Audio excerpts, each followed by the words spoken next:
ओम श्री महालक्ष्मी नमो नमः. अक्षय तृतीयेच्या दिवशी पितरांसाठी तर्पण, विधी, पिंडदान, दानधर्म, सेवा या गोष्टी आवर्जून कराव्यात. 3 पिढ्यांपर्यंतचा पितृदोष शांत करण्यासाठी, पितरांची कृपा प्राप्त व्हावी.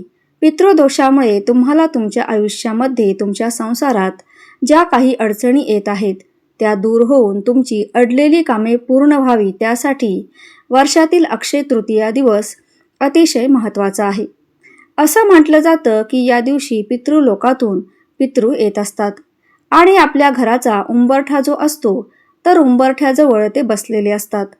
त्यामुळे या दिवशी पितरांसाठी सेवा, दानधर्म, पूजा, अर्चा या गोष्टी आवर्जून केल्याच पाहिजेत. या व्हिडिओमध्ये मी तुमच्यासोबत पितरांसाठी या दिवशी पूजा कशी करावी, अतिशय साधी सोपी पद्धत शेअर करणार आहे. त्याचबरोबर तुमच्या मूळ घरी जरी तर्पण, विधी, पिंडदान या दिवशी केलं जात असेल तरीसुद्धा तुम्ही जगाच्या पाठीवर नोकरीनिमित्त, व्यवसायानिमित्त जिथे कुठे राहत आहात तिथे तुम्ही कशा पद्धतीने सेवा करू शकता, काय दान करू शकता, पितरांसाठी हेही शेअर करणार आहे. त्याचबरोबर तुम्हाला जर फक्त सासरे नसतील, म्हणजेच तुमचे सासरे वारलेले असतील तर त्यांची पूजा कशी करायची, तुमच्या जर सासूबाई वारलेल्या असतील तर पूजा कशी करायची, किंवा तुम्हाला सासू सासरे दोघेही नसतील तर पूजा कशी करायची, किंवा तुम्हाला सासू सासरे दोघेही आहेत मग त्यांनी त्यांच्या सासू सासऱ्यांची किंवा 3 पिढ्यांपर्यंतच्या पितरांची पूजा कशी करायची, अशी सगळी माहिती आणि तितक्याच सोप्या पद्धतीने मी तुमच्यासोबत शेअर करणार आहे. त्यासाठी व्हिडिओ कुठेही स्किप न करता शेवटपर्यंत नक्की पहा. चॅनलला सबस्क्राईब करा आणि कमेंटमध्ये श्री महालक्ष्मी माता लिहायला विसरू नका. तर यंदा 19 एप्रिल रोजी रविवारी अक्षय तृतीया आहे. या तृतीया तिथीचा प्रारंभ हा 19 एप्रिल रोजी सकाळी 10:49 सुरू होणार आहे आणि सकाळी 20 एप्रिल 2026 रोजी सकाळी 7:26 तृतीया तिथी समाप्त होणार आहे. आता हिंदू धर्मामध्ये उदय तिथी पाहिली जाते आणि उदय तिथीनुसार कोणतेही सण साजरे केले जातात. मात्र यंदा 19 तारखेलाच अक्षय तृतीया साजरी केली जाणार आहे, कारण हा सण दिवसाच्या पूर्वार्धात साजरा केला जातो. खरेदीसाठीही सकाळची वेळ योग्य मानली जाते. अशातच तृतीया तिथी 20 तारखेचा सूर्योदय पाहणारी असली तरी अवघ्या काही मिनिटातच म्हणजे 7:26 ती संपणार आहे. त्यामुळे मुख्य सण हा 19 तारखेलाच साजरा केला जाणार आहे. यालाच पूर्वाह व्यापिनी किंवा पूर्वार्ध व्यापिनी तिथी असे म्हणतात. अक्षय तृतीयेच्या दिवशी माता लक्ष्मी, भगवान विष्णू यांचं एकत्रित पूजन सुद्धा केलं जातं. पितरांची सेवा करण्याचा मुहूर्त किंवा ज्याला आपण वेळ म्हणू शकतो तर ती दुपारी 12 ते 3 ही वेळ पितरांची सेवा करण्यासाठी मानली जाते. तर अक्षय तृतीयेच्या दिवशी दुपारी 12 ते 12:30 या वेळेमध्ये तुम्हाला तुमच्या पितरांची सेवा करायला सुरुवात करायची आहे. समजा आता तुम्ही नोकरी व्यवसायानिमित्त बाहेर गावी राहता आणि तुम्ही तर्पण किंवा पिंडदान या गोष्टी करू शकणार नाहीत, तर मग अशा वेळेला दुपारी 12 ते 12:30 या वेळेत तुम्ही काय करायचं?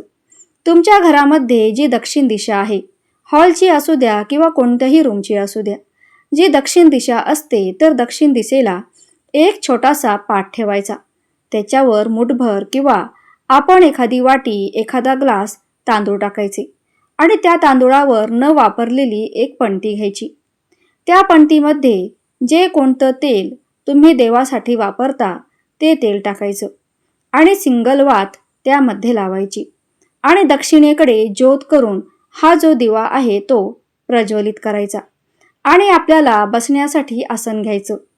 आणि आसन घेऊन जेव्हा आपण दिवा लावतोय तर त्यावेळेला ओम पितृदेवताभ्यो नमः, ओम पितृदेवताभ्यो नमः हा मंत्र कमीत कमी 11 वेळा म्हणायचा. आणि हा मंत्र म्हणून झाल्यानंतर तुम्हाला जर तुमच्या 3 पिढ्यांपर्यंतच्या पितरांची नावे माहिती असतील तर त्या नावांचा उल्लेख करायचा, उच्चार करायचा. आणि जर नावं माहिती नसतील तर मग तुमचं आडनाव किंवा आता मला माझ्या सासू सासऱ्यांच्या वडिलांचे नाव माहीत आहे तर मी त्यांचं नाव घेते, त्यांच्या वडिलांचेही माहीत आहे त्यांचं नाव घेते, या दोन्हींची नावं घेते. तर तुम्हाला जे माहीत असतील त्यांची नावं घ्यायची, किंवा आपलं आडनाव आणि यांचे जे 3 पिढ्यांपर्यंतचे जे पित्र असतील त्या सर्व पित्रांना नमस्कार म्हणायचं. माझ्याकडून आपल्या घरातील लहानांकडून मोठ्यांकडून काही चूकभूल झाली असेल तर त्याबद्दल क्षमा करा. आणि तुमचं जर का एखादं अडलेलं काम असेल, संसारामध्ये काही प्रॉब्लेम्स असतील, घरामध्ये काही समस्या असतील तर त्या सुटाव्यात यासाठी प्रार्थना करायची. आणि इथून पुढे जशी मला शक्य होईल तशी मी आपली सेवा करेल. माझ्या सेवेचा स्वीकार करा व तुमच्या आशीर्वादाने माझं हे काम होऊ द्या अशी प्रार्थना करावी. माझा संसार सुखाचा होऊ द्या. घरामध्ये पैसा वगैरे सगळं व्यवस्थित टिकून राहू द्या. सगळ्या गोष्टी वेळेचे वेळेवर आणि सर्वांना चांगले उत्तम आरोग्य मिळू द्या. हे जे काही तुम्हाला वाटतं ती प्रार्थना करायची. आणि त्यानंतर तुम्हाला पितृ अष्टक पठण करायचं आहे. मी पर्सनली स्वतः पितृ अष्टक म्हणते. मला पितृ अष्टक खूप आवडतं, म्हणायलाही आवडतं आणि मला ते खूप आवडतं सुद्धा. पित्रांची सेवा करण्यासाठी तर मी ते म्हणते. तुम्हाला हवं असेल तर तुम्ही ते म्हणू शकता, किंवा तुम्ही पितृस्तुती किंवा पितृस्त्रोत सुद्धा म्हणू शकता. गुगलवर तुम्हाला हे सगळे स्त्रोत जे आहे ते मिळून जातील. तर ही सेवा तुम्हाला फक्त करायची आहे जर तुम्ही पिंडदान आणि तर्पणविधी करू शकणार नसाल तर. आणि सेम याच पद्धतीने दिवा संध्याकाळी दिवे लागणीच्या वेळेला सूर्य मावळल्यानंतर सुद्धा तुम्हाला लावायचा आहे.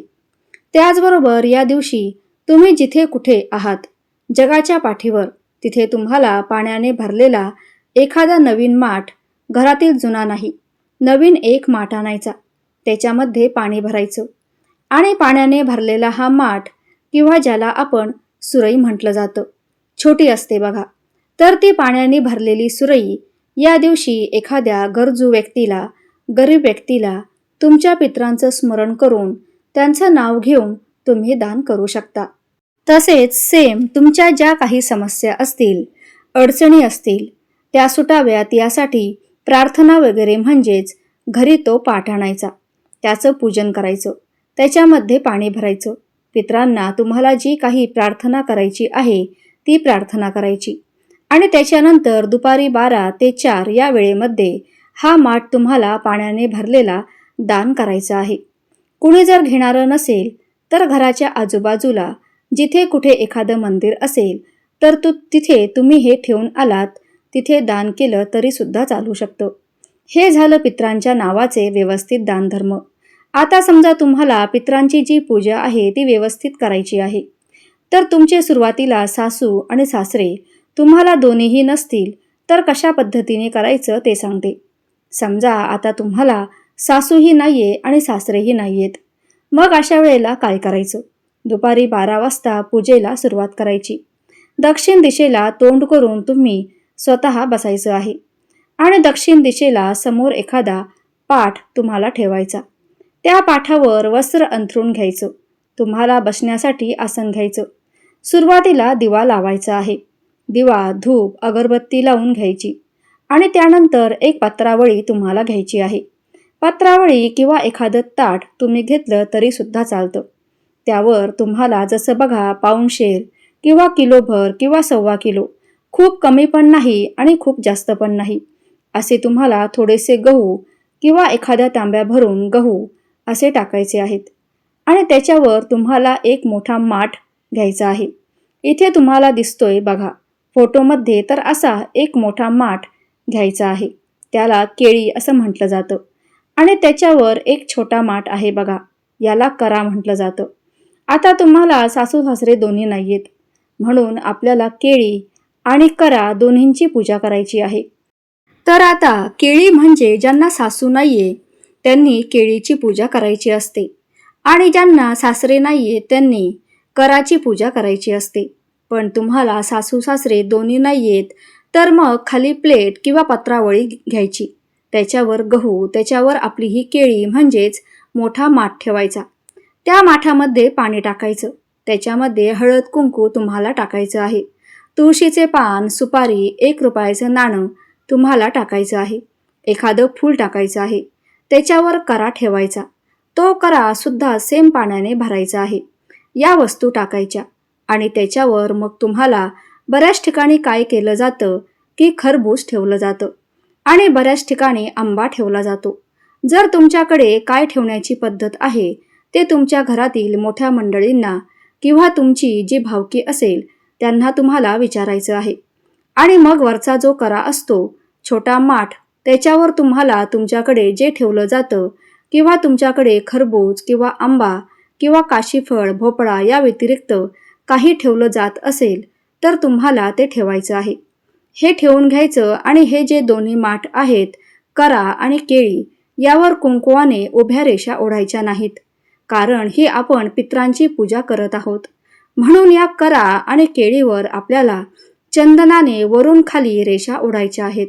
आपण बघा कलश मांडणी वगैरे करताना, पूजा करताना जेव्हा आपण कलश वगैरे भरतो त्यावेळेला आपण कुंकवाने खालून वरती रेषा ओढतो. पण ही पितरांची सेवा आहे म्हणून वरून खाली चंदनाने 5 रेषा ओढून घ्यायच्या आहेत दोन्ही याच्यावर. आणि जो कालवा धागा असतो तर त्याने 3 वेळा ह्या कराला आणि केळीला गुंडाळून घ्यायचे आहे. 3 वेळाच धागा गुंडाळायचा, कारण ही आपण पितरांची पूजा करत आहोत. आणि तुमच्याकडे जर आंब्याची पानं, आंब्याची डहाळी जर ठेवण्याची पद्धत असेल तर तुम्हाला आंब्याची डहाळी सुद्धा या माठामध्ये किंवा या करा केळीमध्ये ठेवायचं आहे. तुमच्याकडे पद्धत नसेल तर ठेवायचं नाही. या पद्धतीने साधी सोपी ही पूजा मांडणी जर सासू सासरे दोन्ही नसतील तर करायची आहे. आणि याचं पूजन वगैरे सगळं करून घ्यायचं आहे. या दिवशी पुरणाचा स्वयंपाक केला जातो, आंब्याचा रस बनवला जातो. अक्षय तृतीयेपासूनच बऱ्याच जणांकडे आंबे खायला सुरुवात केली जाते. तर जो तुम्ही नैवेद्य बनवलेला असेल तो नैवेद्य दाखवायचा.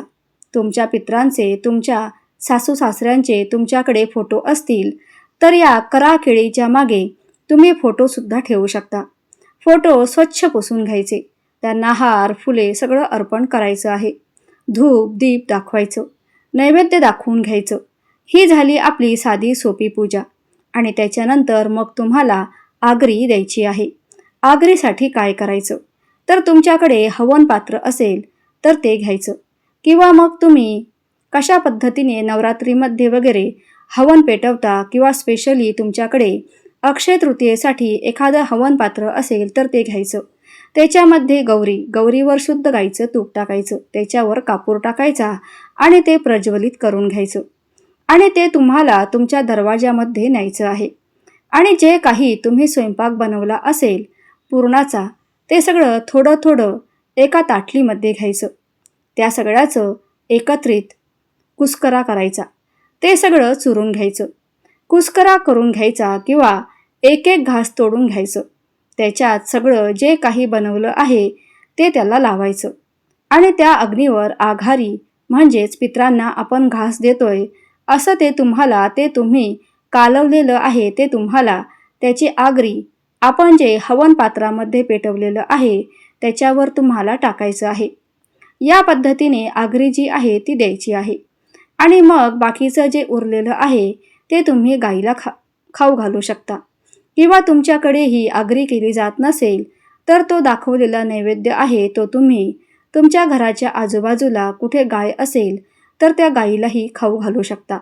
आणि आता गायसुद्धा खायला नसेल तर घराच्या आजूबाजूला एखादं मोठं झाड वगैरे काही असेल तर तिथे ठेवू शकता, म्हणजे पशु पक्षी वगैरे येऊन खाऊ शकतील. आणि मग तुम्हाला समजा सासू सासरे दोन्ही नसतील तर तुम्ही पुरुष आणि महिला जेवायला बोलावू शकता आणि त्यांना जेवू घालू शकता. आणि तुम्हाला जर सासरे नसतील तर पुरुष बोलवायचा आहे आणि त्यांना जेवू घालायचं. तुम्हाला जर सासूबाई नसतील तर मग महिला बोलवायची, सवाष्णी असेल तर सवाशीण, आणि मग त्यांना जेवू घालायचं. या पद्धतीने पितरांची ही पूजा झाल्यानंतर पितरांसाठी जे आपण जेवायला बोलवलेली मंडळी आहे त्यांचं जेवण झाल्यानंतर पितरांनाही आगरी घास दिल्याच्या नंतर आपण घरातील जी छोटी मोठी जी मंडळी आहेत त्यांनी या दिवशी अन्न ग्रहण करायचं असतं, जेवण करायचं असतं. जोपर्यंत पितरांची सगळी पूजा व जेवायला सांगितले आहे त्यांचे जेवण होत नाही, तोपर्यंत या दिवशी आपण उपवास करायचा असतो. आणि या दिवशी व्रत करणाऱ्याला सुद्धा खूप जास्त महत्त्व आहे. पितरांना घास देईपर्यंत, तसेच पितरांना नैवेद्य दाखवून झाल्यावरती लगेच कावळ्याला देखील घास ठेवायला विसरायचं नाही. आता बघा, समजा तुम्हाला सासूबाई नाहीयेत, तर ह्याच्यातला जो हा खालचा माठ आहे ना, फक्त तो खालचा माठ घ्यायचा. सेम पूजा याच पद्धतीने खाली पत्रावळी, त्याच्यावर गहू, त्याच्यावर हा खालचा माठ ज्याला केळी म्हटलं जातं, ती सेम त्याच्यामध्ये पाणी वगैरे सगळं भरायचं. आणि त्याच्यावर मग तुमच्याकडे जर खरबूज असेल तर खरबूज, किंवा आंबा ठेवत असतील, किंवा या व्यतिरिक्त काय ठेवत असतील तर ते ठेवायचं. आणि सेम आता जसं सांगितलं तशी पूजा करायची. करा केळीची सेम या पद्धतीने पूजा करायची. आणि तुमच्या सासूबाई गेलेल्या असतील तर एखाद्या महिलेला जेवायला वगैरे बोलवायचं. नैवेद्य वगैरे सेम तसाच दाखवायचा. गाईला खाऊ घालायचं. आणि ती महिला जेवून गेल्यानंतर मग तुम्हाला तुमच्या घरातील जी मंडळी आहे त्यांनी अन्न ग्रहण करू शकता, किंवा ते जेवण करू शकता.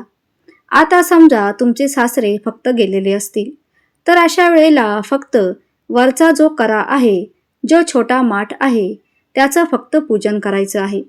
गव्हावर तो ठेवायचा. आणि सेम पूजा पद्धती सेमच असणार आहे. आणि मग तुम्हाला त्याची पूजा करायची आहे. आता हे जे करा आणि केळी जे आहे, तर याचं काय करायचं, हे तुम्ही तुमच्या आजूबाजूला कोणी गुरुजी, ब्राह्मण वगैरे असतील तर त्यांना हे पाण्याने भरलेलं तसंच तुम्ही दान करू शकता. किंवा तुम्ही कोणी गरजू गरीब व्यक्ती असेल तर त्यांना देखील दान करू शकता. आणि कोणी घेणारं नसेल तर एखाद्या मंदिरामध्ये तुम्ही हे ठेवून देऊ शकता.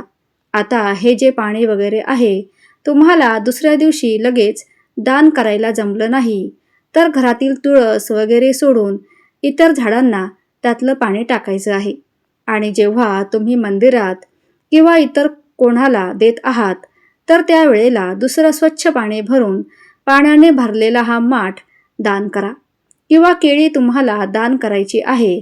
आणि अक्षय तृतीयेच्या दिवशी पितरांसाठी दान करणाऱ्याला सुद्धा खूप जास्त महत्त्व आहे. तर या दिवशी हा करा केळी सोडून दुसरा एक माठ तुम्ही विकत आणू शकता. आणि तो माठ पाण्याने भरून तुम्हाला पितरांचे स्मरण करून तो माठ दान करायचा आहे. सुरुवातीला त्याची प्रोसेस मी सांगितलेली आहे. तर या पद्धतीने तुम्हाला सासू सासरे दोन्हीही नसतील, किंवा सासू नसेल किंवा सासरे नसतील, तर या पद्धतीने तुम्हाला पूजाविधी करायची आहे. आणि सासू नसेल तर केळीची पूजा करायची. सासरे नसतील तर कराची पूजा करायची. आणि सासू सासरे दोन्हीही नसतील तर केळी आणि करा या दोन्हींचेही पूजन करायचं असतं. दुसऱ्या दिवशी हे जे खालचे गहू आहे ते तुम्ही दान करू शकता. एखाद्या मंदिरामध्ये ठेवू शकता, किंवा तुम्ही गाईला वगैरे खाऊ घालू शकता, किंवा तुम्ही पक्ष्यांना सुद्धा टाकू शकता. आणि जे फुलं वगैरे आहे हे सगळं निर्माल्यामध्ये टाकायचं आहे. तसेच खरबूज किंवा आंबा तुम्ही तो ठेवलेला आहे तो सुद्धा या करा केळीसोबत तुम्हाला दान करायचा आहे. आणि मातीची पंती, दिवा वगैरे लावलेला असेल तर तो सुद्धा दुसऱ्या दिवशी तुम्हाला विसर्जित करायचा आहे. कणकेचा दिवा तुम्ही लावलेला असेल तर दुसऱ्या दिवशी तो सुद्धा तुम्हाला विसर्जित करायचा आहे. एखाद्या झाडाखाली ठेवून देऊ शकता. तुमचं शेत वगैरे असेल तर मातीत दाबून देऊ शकता, किंवा तुम्ही प्रवाहित देखील करू शकता. आणि सुतक असेल, मासिक पाळी असेल तर त्यामध्ये पितरांची सेवा करू नका. तर बघा, आता ज्या घरामध्ये पती पत्नी वारले आहेत, मी तुम्हाला आजी आजोबांचे उदाहरण सांगते. त्यामध्ये समजा आजी अगोदर वारलेली आहे, म्हणजे आजी जर सवाशीण गेली असेल तर मग तुम्ही त्या केळीला कुंकू आणि हळद दोन्हीही लावावे. पण आजी समजा नंतर गेली असेल तर तुम्ही त्या केळीला बुक्का लावू शकता. मात्र करा याला चंदन, अष्टगंध, बुक्का यापैकी कोणताही गंध लावला तरीही चालतो. पण समजा जे वारलेले आहेत पण ते पती पत्नी नाहीयेत, पण आपल्या घरातले ते पित्र आहेत, म्हणून आपण त्यांना पूजतो. तर मग जेव्हा असे असेल तेव्हा कराही सेपरेट ठेवायचा आणि केळीही सेपरेट ठेवायची. ती एकावर एक ठेवायची नाही. पण जेव्हा पती पत्नी एकत्रित आपण त्यांची पूजा करतो तर कळशी म्हणजेच केळी हे आपण स्त्रीलिंगी म्हणून उच्चारतो. तर मग तो आकारानेही मोठी असते म्हणून ती खाली ठेवतात. आणि करा म्हणजे मातीचा तांब्या तर तोही त्या केळीवर ठेवला जातो. तर या व्हिडिओच्या माध्यमातून तुमच्या सगळ्या प्रश्नांची उत्तरे दिलेली आहे. तरीसुद्धा काही प्रश्न असेल तर कमेंटमध्ये नक्की विचारा. व्हिडिओ जास्तीत जास्त शेअर करा जेणेकरून या माहितीचा दुसऱ्यांनाही उपयोग होईल. व्हिडिओ आवडला असेल तर व्हिडिओला एक लाईक नक्की करा, शेअर करा व चॅनलला सबस्क्राईब करा आणि कमेंटमध्ये श्री महालक्ष्मी माता टाईप करायला अजिबात विसरू नका. धन्यवाद.